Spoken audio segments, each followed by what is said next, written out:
Hey, good evening. It's 8:30 on a Friday night. I'm Joey Buckholtz. I'm I guess I created this Utopian Baseball Universe nonsense for the third consecutive night.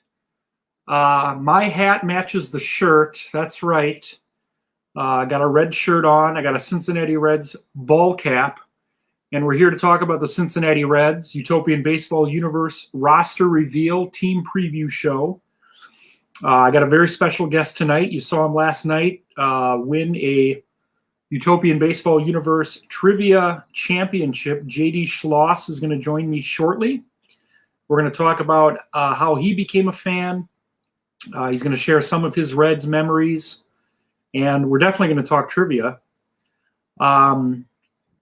Towards the end of the show, of course, we'll be revealing the Cincinnati Reds roster for 2021. And then, as I mentioned this morning, at the end of the show, we're going to check all the comments and questions that you might have. And we're going to address those at the end of the show. Thinking we're going to go about a half hour or so tonight, but JD and I could sit here all night if we really wanted to. But tonight, we're talking Cincinnati Reds. We're talking about a team that advanced all the way to the Utopian Baseball Universe Championship Series. In the end, they were losers to the Braves in the championship in 5 games. This team had the 4th best pitching in the whole Utopian last year. They were 14th in hitting. They had the number 1 bullpen,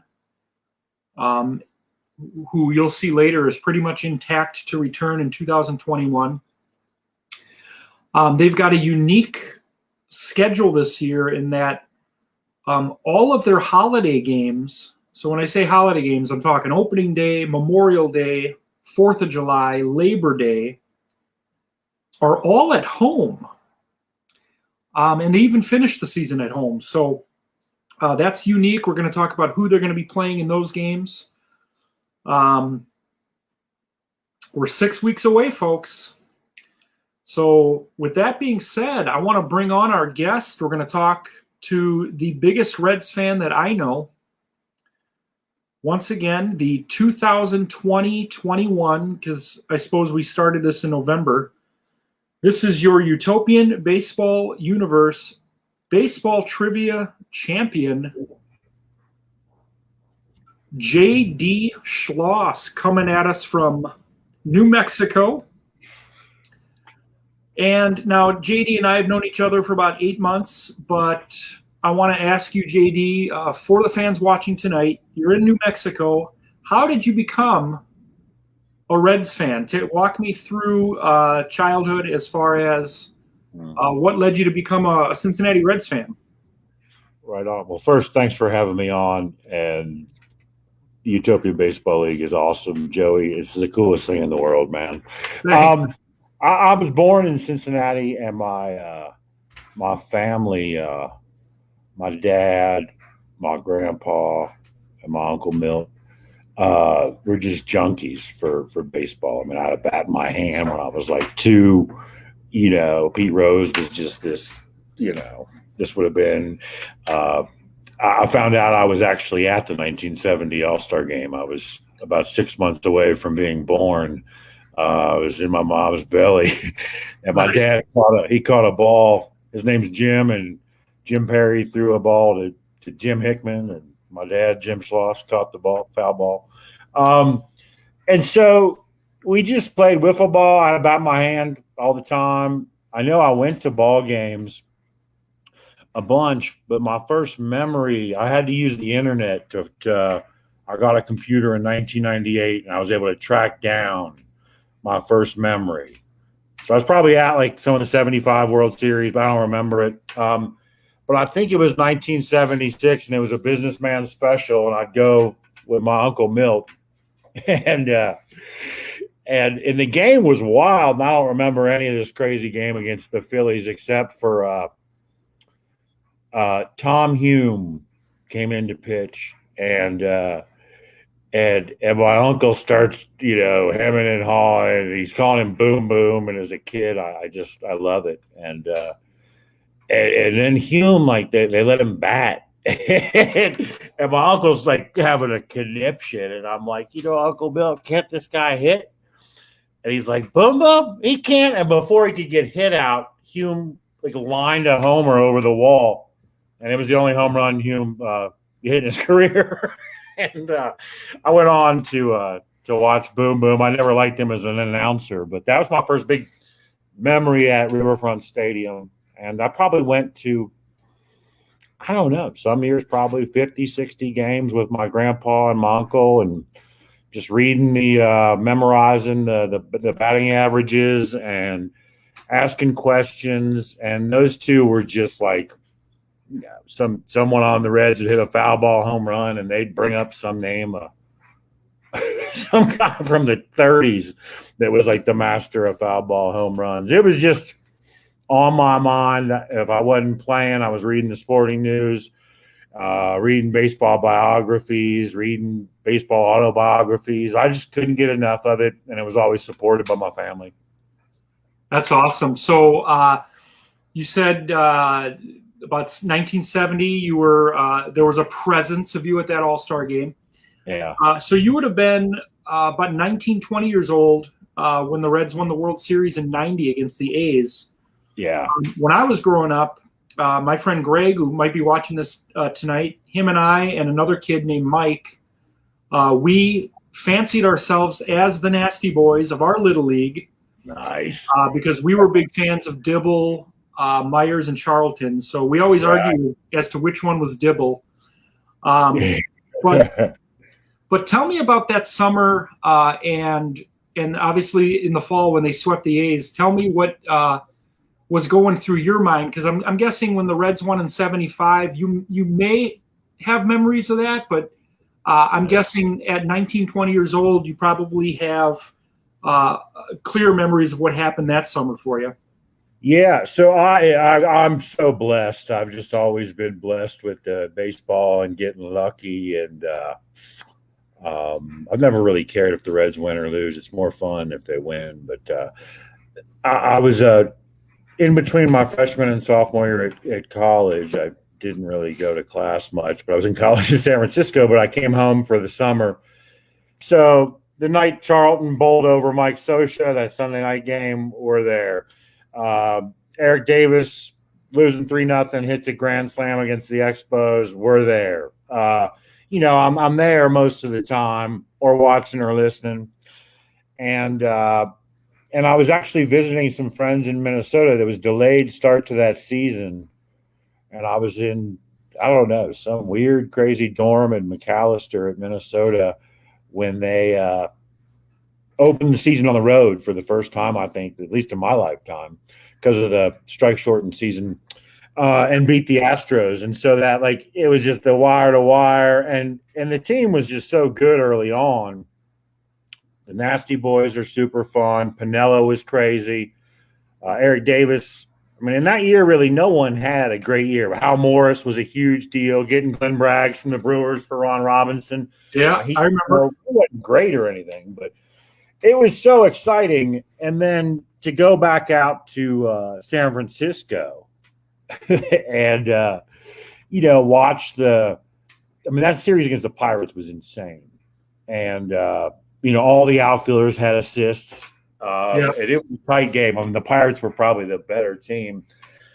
But I was in my dorm, and any Reds fan will tell you that first inning homer, Davis hit off Stewart. I mean, Stewart's a tough man. I think they had him beat right then.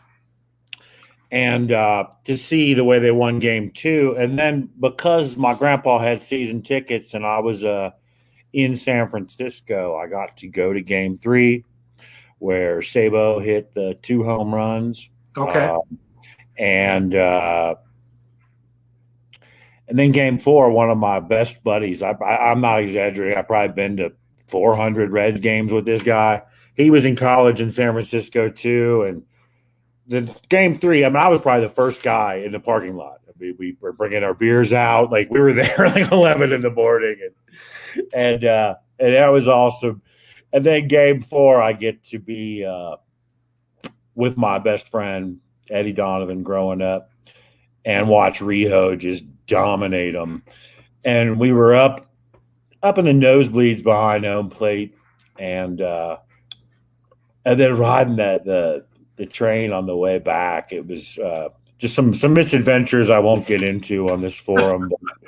We weren't on our best behavior, but just watching all these A's fans like in shock, that they had just gotten swept.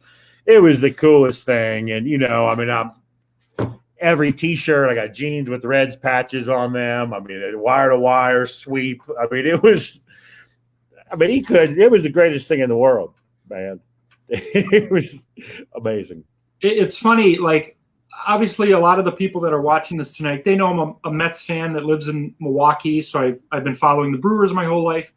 But a lot of my early memories of just being a fan involved the Reds. Like, I think the first thing that really captivated me was the Pete Rose pursuit of 4192. I think at the time I became a fan.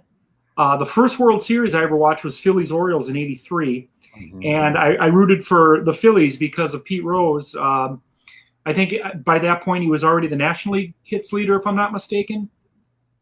And then a couple years later, I became a big Chris Sabo fan. I actually had the privilege of attending a couple of camps that Rob Deere did here in Wisconsin. And I always emulated that Eric Davis stance where he kind of had his elbow up. And I remember he told me, he said, you got to stop that. And Deere kind of worked with me to keep my arm down. And he said, where did you learn that shit? And I said, Eric Davis. Right. Wanting to be Eric Davis when I was a kid. Yeah.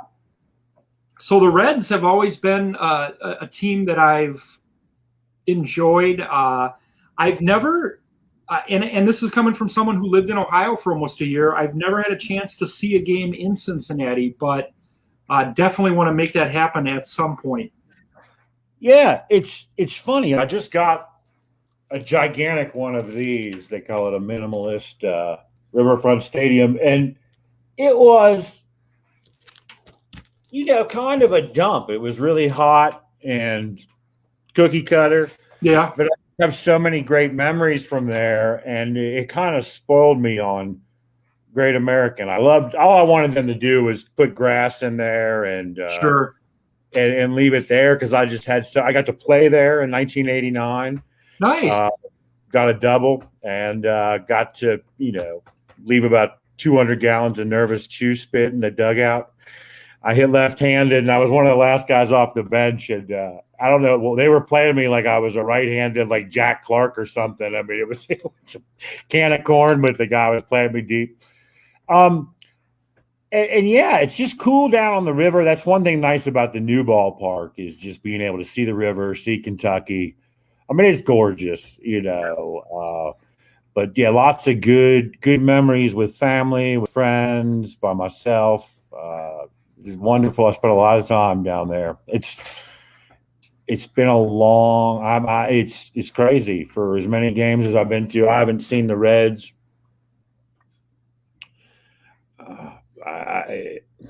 Just because of some things in my life, I haven't been to a game since 2009. Now I've watched and listened to just about everyone since then, but well, yeah. That was going to be my next question. Living in New Mexico, how do you find yourself following the Reds now? Is it through like the MLB network or the extra innings package? How do you follow the Reds?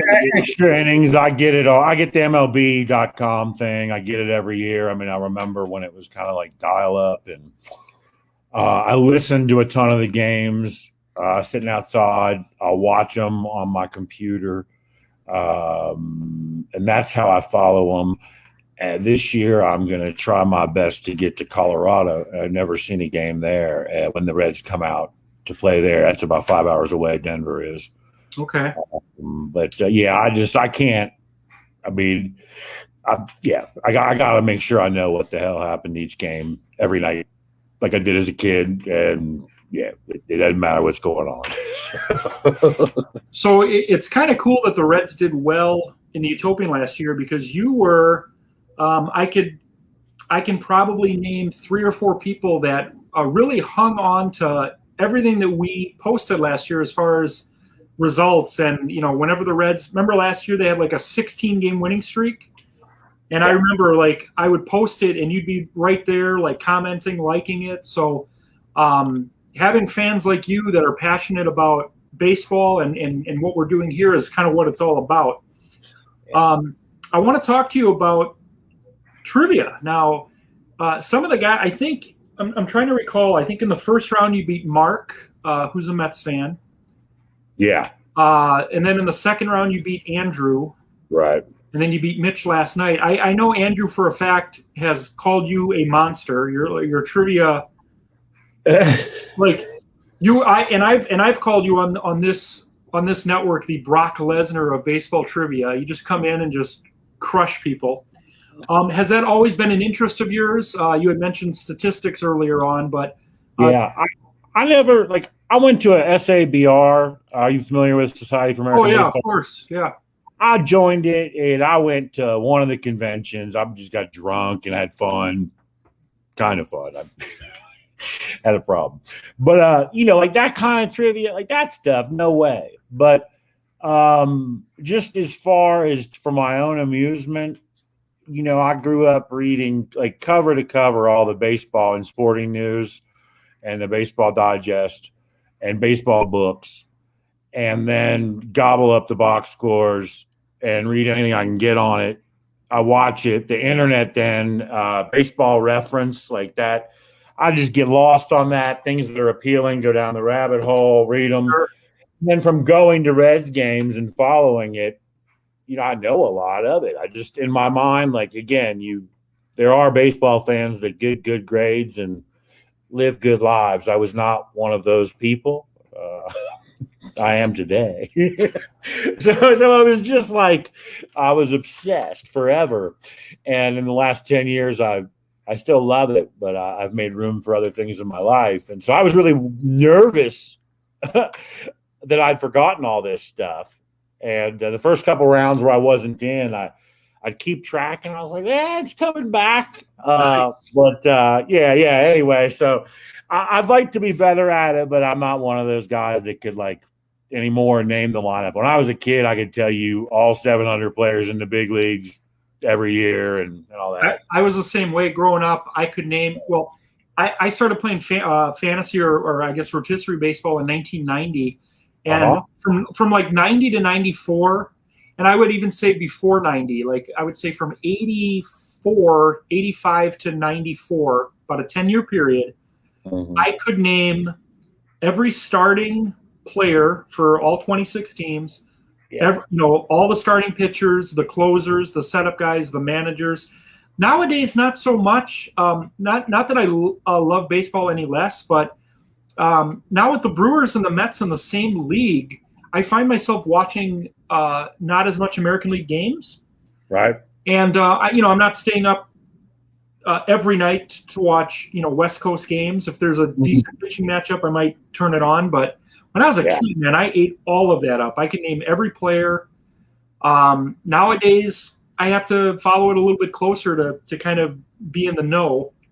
Some of this off-season movement, where guys are reacting to players that I've heard of them, but I'm just not as familiar with them. Like I obviously know the Mets and Brewers really well.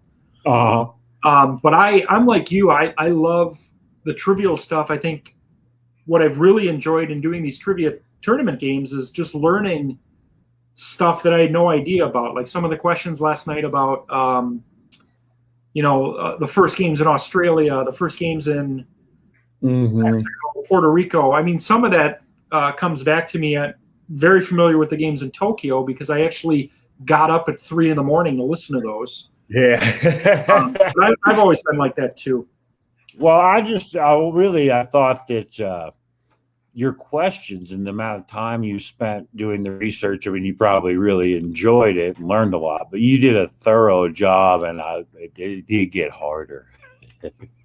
Yeah, I mean that was the point. I wanted them to get a little bit harder. I didn't want any of the shows to be like, you stump everyone, because that's not. I don't think that's fun to watch where nobody knows any of it. And I also didn't want it to be a bunch of really easy questions. I mean, there were some. There were some last night that were probably easier than others, but I don't think any of them were like how many balls to earn a walk or anything like that. The last thing I want to ask you before we get to the reveal, we talked about it a little last night. I am fascinated with the story that you started telling yesterday about Johnny LeMaster. Can you talk about that again? Yeah. So I knew him from my baseball cards. For some reason, I do think his first big league hit was maybe a inside the park home run. But I knew he was from Kentucky, and I just always kind of like in the 70s was like, you're either like got a cigarette, skinny with this crazy long hair, can't hit if you're a shortstop, and that was him. And I took a trip in 1980, I think. Okay. To California. I went to my first game at Candlestick, see the Pirates, and they gave out like just some cheesy drawing, like a little piece of paper, and it was like a picture of Johnny LeMaster. And the more I kind of follow baseball, and my friends, and when I went to San Francisco, I mean, they called him Disaster. It's a great nickname. I mean, he's the guy that wore the boo on his jersey because that's what everyone would do to him. He's just no good. But through just kind of going deep into baseball, knowing about his 1985 season, and then using Baseball Reference. I mean, there were 4 teams that lost 100 games, the 4 lowest attended teams. The only 100-team loss, last place team he didn't play for was the Rangers. And I got it stuck in my head in about 1997 that I wanted to write a story about him. And through, again, just a bunch of junk that happened in my life, and I could never get it off the ground. I'd start it, but I had it to be perfect. And I got out here and I was able to write about 9 pages a couple of years ago. And it's a fictionalized account where, it's kind of crazy what happens. But yeah, he's like, I kind of make him into being this great player who, in some sort of drug psychosis, does something and cuts his own hand off. But it was just like all this, like, how do you, at the tail end of your career, play for 3? I mean, it's like of all the people you said, was there 19,000 people play baseball? One of them. And it's just like, he was one of the worst guys on the team, at the end of his career. And he made about $500,000 that year. So I have all this respect for him as a ball player. But it just kind of fascinated me to imagine what would go through his mind. And I used to have this book of baseball quotes, and I can't remember. It was one of the guys on the Indians, maybe Tony Bernazard. But the quote in there is just like, he's responding to the trade when the Indians get LeMaster, I think, from the Pirates. And he's just like, who the hell is Johnny LeMaster? Anyway, it's just this thing that I'm glad you're interested in it. If I ever get the book off the ground, more than the 9 or 10 pages I wrote, I will let you know. But it's just been a fun thing to think about. And I've also thought, and I've never done it, is just writing the story straight. Like, forget my little made-up mixing fantasy into it. It's just like, here, I'd always wanted to interview him, and then I don't know. Yeah. But anyway, that's kind of it. Let's make it a goal in the next 12 months to get Johnny LeMaster on the show. Awesome. If anyone's watching this and knows Johnny LeMaster, if he's still with us, I hope so. Let's get Johnny LeMaster on the show. Let's get him into the universe. I'm fascinated with the story. I hope you go through with it. And if you ever want to just throw those 9 pages up and let us see what you got so far, we'd love to see it. You're very kind. Thank you. All right. JD's going to stick around. We're going to reveal, we're going to get right into the Reds roster reveal shortly. But what I want to do first is we're going to show you guys some of the key matchups for the Reds for this season. They're going to open the season at home. As I mentioned, all of their kind of bigger games this year, holiday games, if you will, are at home. They're going to open the season Friday, March 26th at home against the Giants. And then on Memorial Day, they're going to be at home against the Tigers. On July 4th, they're going to be at home against Houston. On Labor Day, they have a home game against the Cubbies. And they finish the season at home against the Pirates. Now, this is only the fourth show we've done. And this is the first of the 4 teams that has all 5 of these games at home. So I guess we'll find out in the next 4 weeks if that's the case. But Giants on opening day, Tigers on Memorial Day, Astros on 4th of July, Cubs on Labor Day, and then they finish the season at home against the Pirates. All home games. But let's talk about what everyone's waiting for. I know we got some Reds fans watching. Tim Haynes has just joined the group. I don't know if you know Tim, JD, but Tim Haynes just joined the group like 10 minutes ago, so maybe he's watching tonight. Let's talk about the opening day lineup that Sparky Anderson's going with against the Giants. And you guys will see that right now on the bottom of your screen. Leading off and playing left field, Pete Rose. Batting second baseman Joe Morgan. Batting third on opening day is going to be first baseman Joey Votto. Cleanup hitter and catcher Johnny Bench. Batting fifth is going to be center fielder Eric Davis. Batting sixth, third baseman Chris Sabo. Batting seventh, shortstop Barry Larkin. Batting eighth on opening day is going to be right fielder Jay Bruce.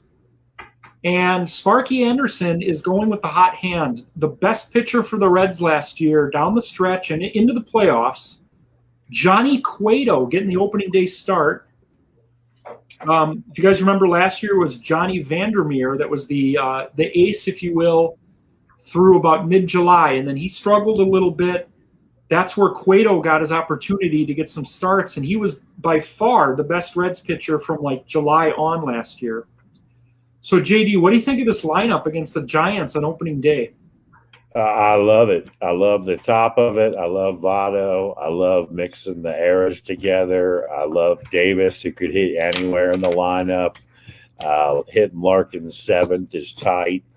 I love Jay Bruce at the 9th spot or 8th spot. I love Dave Parker was one of my favorite right fielders. He played for the Reds for a couple years. But, in this league, he would not be a Red. Like we talk about in every episode, it's so hard to get everyone, all the favorites on our favorite teams. Dave Parker is a Pirate in the Utopian Baseball Universe. Right. So I think you've got Rose, who I love. Morgan's the best second baseman that's played probably in the last 100 years. Bench, probably the best catcher. Davis, one of the most exciting players. And then Larkin. I mean, that was going from 96 on. I mean, it was just going to watch Barry Larkin play. Yeah. He was a treat just to watch field ground balls. And Cueto, I love that guy. I got to see his debut. Struck out 10 Diamondbacks Thursday afternoon. Good job with the lineup, man. All right. So speaking of Cueto, again, he's going to be starting opening day against the Giants. Ironically, he's a former Giant. Let's look at the rest of that rotation to start the season. Johnny Cueto is going to get the ball on opening day. Tom Browning, who was fantastic last year for the Reds, 15-4. He was 10th in the league in ERA. He's gonna start Saturday against the Giants. A newcomer to the Reds in 2021, Bullet Joe Rogan. I know JD was excited when that signing was announced back in January. Jose Rio is going to be the starter when they face the A's in at home against the A's, the 4th game of the year. And then the 5th starter to start the season, last year's ace, Johnny Vandermeer. Then we have Luis Castillo and Edison Volquez waiting for an opportunity. They're going to start the season in the bullpen. What do you think about this starting rotation? Again, 4th in the league last year in pitching, the #1 bullpen, which we'll get to. Yeah, and then to add Rogan to it is awesome. I love it. I love it. Rijo is my favorite pitcher of all time. I mean, I love Browning. I got to see his perfect game in '88, but Rijo is one of my. He and Davis are my 2 favorite players. Vandermeer, obviously before my time, but 2 no-hitters in a row. He was great last year. And that bullpen, Volquez. It's interesting. The Reds traded Parker for Rijo to the A's. Yeah. And Volquez, man, when he at Cueto in 2007, I mean, those guys like Volquez, man, he would just throw smoke at people's shins that move. I love it. I love the mix of the eras. That's deep, man. Deep rotation. Let's talk about the #1 ranked bullpen in the Utopian Baseball Universe last year. I got the stats in front of me. 30-18, 53 saves from this bullpen. Let's show it to you. Rob Dibble, Randy Myers, Norm Charlton, the Nasty Boys. We got Danny Graves joining the team this year. Your boy Tom Hume, Pedro Borbon, and Will McEhaney. And then again to start the season, Luis Castillo and Edison Volquez. I anticipate this being another great bullpen. Again, 1st last year in saves, 1st in bullpen ERA. Reds look dangerous heading into opening day this year. And we haven't even gotten to the rest of their team yet. Now, and I say this every show, these guys are going to be on the bench on opening day. It does not mean that they're not going to get a lot of playing time. These are National League rules. There's no DH, so you're going to see these guys pinch hitting. You're going to see these guys getting starts here and there. So let's take a look at the rest of the roster for 2021. We got Joe Oliver is going to spell Johnny Bench at catcher. Tony Perez, he's gonna be clutch at some point. Dat Dude, Brandon Phillips. We got Todd Frazier. Dave Concepcion, Adam Dunn, Ken Griffey's dad, Ken Griffey Sr., and Billy Hamilton rounds out the rest of the Cincinnati Reds roster. This is going to be Sparky Anderson at the helm here for the Reds. This is a deep team. I anticipate the Reds being very good again, but again, it's all up to fate. Yes. You know, what is going to happen? As everyone knows, the way the Utopian Baseball Universe works is teams like the Rockies, Marlins, Rays, teams that don't have as long of a history have the same chance as a lot of these teams when you compete in the Utopian Baseball Universe. But on paper, this has to be considered one of the top 5 teams heading into the season. Deep bullpen, great starters, power, speed throughout the lineup. I mean, Sabo stole 40 bases as a rookie. Larkin, he doesn't get thrown out. Davis doesn't get thrown out. Morgan didn't get thrown out. I love it. It's a deep team. Yeah. Let me check to see if anyone had any comments. It doesn't look like we have any. I know we had a ton yesterday, but a lot of people were making guesses on the trivia. JD, anything else you want to add? I'm jacked up for this, man. I'm excited. I appreciate you being here. I love having you. We're going to obviously have you on during the season. Cool. The way these recap shows are going to work once the season starts is if I got a team that's, got a 6-7 game winning streak, expect me to text you and get you on the show to talk about the season. Yeah. So again, thank you to JD, our tournament champion. There will be another tournament this summer. I want to invite you guys to join me tomorrow night at 7 o'clock Central. We're going to talk Oakland A's. Lauren, I want you watching. Lauren Quintero in Sacramento. She's a big A's fan. We're going to have Mark Ellis on. He's a big A's fan. I love what he's doing on Facebook. We're going to talk about the band he's in. We're going to talk about what he's doing on TikTok, what he's doing on Facebook, a bunch of other fun things. For JD Schloss, this is Joey Buckles wishing you guys a good night, and we'll see you tomorrow at 7. Happy baseball. Thank you, Joey. Thanks, JD. Take it easy, guys. You, bud.